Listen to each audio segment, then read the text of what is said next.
Hey guys, welcome to your first lesson here in this exponent unit. We're going to be talking about powers right now, and this is kind of a little bit of review of some stuff that you may have talked about last year, and if you don't remember it, that's fine because we're going to go over it right now.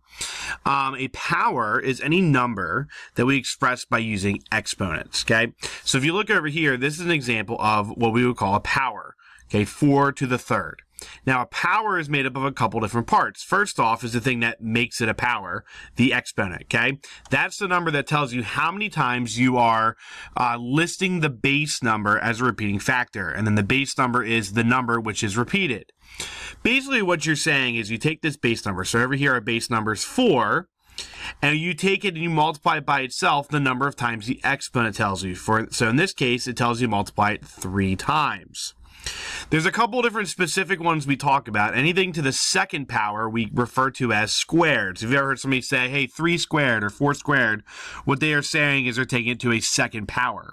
If you ever hear the word cubed, what that's talking about is taking something to the third power, multiplying it by itself 3 times, okay? And then we've used these words before in class, but evaluate or simplify, we're just telling you to solve for what we want.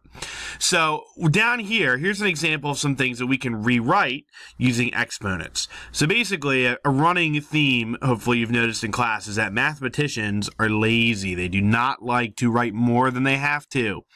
Mathematicians back in the day didn't have to write 4 times 4 times 4 times 4 times 4. It's a lot of 4s to write.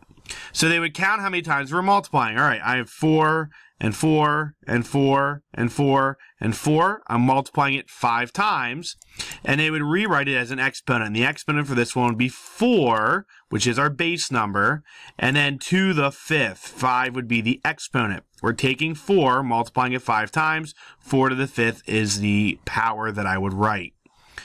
Over here, it says 8 cubed. If we remember up here a little bit earlier, we said that cubed means that it's something to the third power. So that means we know that 8 is going to be our base number, and our exponent is going to be 3. 8 to the third power, or 8 cubed.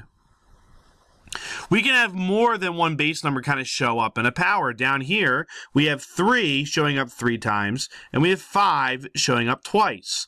All you need to do is count how many times your base number shows up, and that tells you what exponent to write with them. So because 3 shows up 3 different times, I'm going to write 3 to the third. That's a 3, by the way. I know it's not great. And then 5 shows up twice, so right next to it, I'm going to write 5 to the second. Both these numbers currently are being multiplied by each other. Remember, when I write things right next to each other, I'm showing multiplication. Because they're both numbers, I can put a dot there in the middle if I want to. Okay, that's up to you. All right, but this is showing that 3 to the third times 5 to the second. I've now rewritten this in terms of exponents. Last but not least, we can do the same thing with variables. In fact, throughout this unit, we're going to do a lot of things with variables and exponents. I have 1, 2, 3, 4 b's showing up here. So I can rewrite these as b to the 4th power. B is my base number. I'm multiplying it by itself 4 times. I count 4 b's, so that's going to be my exponent. What's nice about this is that we can also use this to help evaluate what it means when we see one of these exponents, okay? We want to figure out what the solution is. So if I tell you 7 squared, or 7 to the second power, you don't have to sit there and go, hey, I don't know what that means, because now we know what it means. It means I'm doing 7 times 7. That's probably a problem you've done a lot in your life, hopefully, and you just say, oh, that's equal to 49. 7 squared is 49. 7 times 7.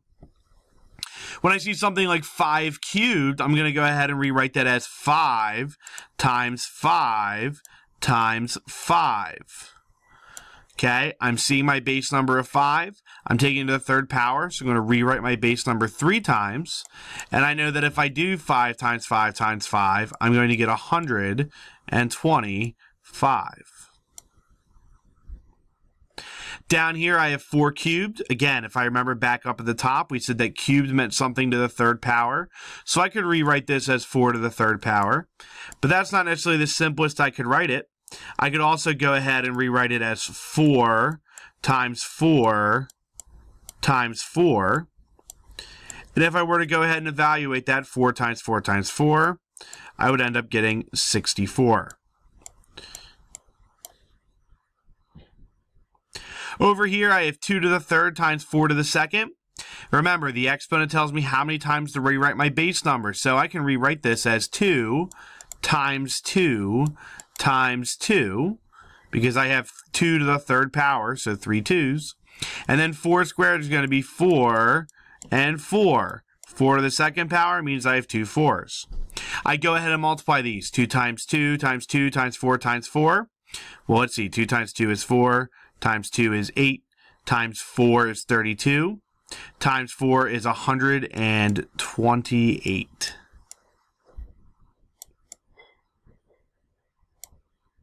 Okay? Here's what I want you guys to do. I'm going to want you to pause the video here in a second. And what I want you to do is I want you to go ahead and try 9 and 10 on your own. Just 9 and 10. Do not do any more than 9 and 10. What you're going to do is you're going to go ahead and try to rewrite these out just like I did up here. So 2 to the 5th, how many times write out your 2's? And then if you multiply those, what would you get? And then 3 to the second times 2 to the second, write that out and tell me how many times you would do that. So pause the video.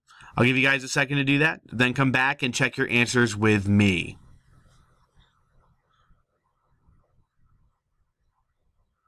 All right, hopefully you're not cheating and peeking ahead. Hopefully you paused and actually did these. But if you did that, hopefully you have 2 times 2 times 2 times 2. Again, 2 to the 5th means I'm going to have 5 2's written out. And that'll equal 32. And then over here, I have 3 to the second times 2 to the second. So it means I have 2 3's and 2 2's written out. And if I multiply those, I'll go ahead and get 36. Now, these rules, the reason why I had you just do 9 10 is because 11 12 are a little bit different. These rules apply the same for anything that's a decimal. Okay, so 0.6 to the third, I still have the same rules to apply. I'm going to do 0.6 times 0.6 times 0.6. And then I'll go ahead and multiply those, and I'll get my solution. Now, for right now, I want you guys just to try multiplying that with a calculator. Later in this unit, we'll talk about how to deal with numbers that are decimals, especially when it comes to scientific notation, and how to multiply them without the use of a calculator. It's going to be important because it'll be on your PSSA. But for right now, you can go ahead and do 0.6 times 0.6 times 0.6 in your calculator. And if you do that, you'll get 0.216. Okay, 0.216. Another cool rule to remember is anything to the 0 power, okay? So 0 always kind of has weird rules that go with it, but this is one of the easier ones. Anytime you see a 0 exponent, jump for joy, do a couple flips in the air. I don't care what you do, just start celebrating because it's one of the easiest things to do. Anything to the 0 power equals 1. I don't care what it is. I don't care if it's 9, like in this situation. I don't care if it's X. I don't care if it's mayonnaise. Anything raised to the 0 power equals 1. In fact, what they like to do is they like to throw these giant, complicated, nasty things and then raise them to the 0 power and say, hey, what does this equal? And you just have to say, oh, it equals 1. Okay, so I could throw something at you like, oh, I'm going to have X times Y, and it's going to be over Z, and we're going to add on 37, because why not? Let's do terrible numbers. Let's put a negative out front just to really get them. And then they'll put the whole thing in parentheses, and they'll say, all right, let's take this to the 0 power. And they'll say, all right, can you solve what this is? And you just say, yes, it's real easy. It's this one. Because anything to the 0 power equals 1. Some other things you might have to do if you scroll down here, you could see some situations where you have to substitute in for a variable and then evaluate. These are not any different than the ones we've already done. You just have to remember to kind of substitute that number in for the variable where you see it. So it says k equals 7 and k to the third. So I'm going to take this 7 and I'm going to put it into the k. So I'm going to end up taking 7 to the third. Now, you could go ahead and write out 7 times 7 times 7 if you want to, but hopefully at this point, when you see this, you already are starting to think that in your head. So in your calculator, or if you want to do it in your head, 7 times 7 times 7, go ahead and do that math for me and tell me what you get.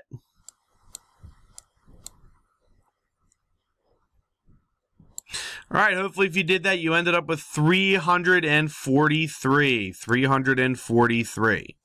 Okay? Now over here you have another problem. It says m's going to equal 13. I want to know what m squared is going to be, m squared.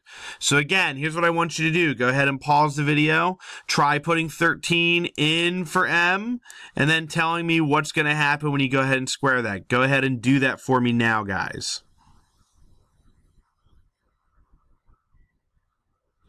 All right, if you got 169, you did a nice job. Remember, you plug that 13 in, you get 13 squared, which in all reality means 13 times 13, and that equals 169. So just a quick review before we end here. A couple different skills that we've kind of talked about so far here. Number one, you're going to need to be able to take a long list of numbers and turn them into a power. So in this case, I had 5 4s, so I wrote 4 to the 5th.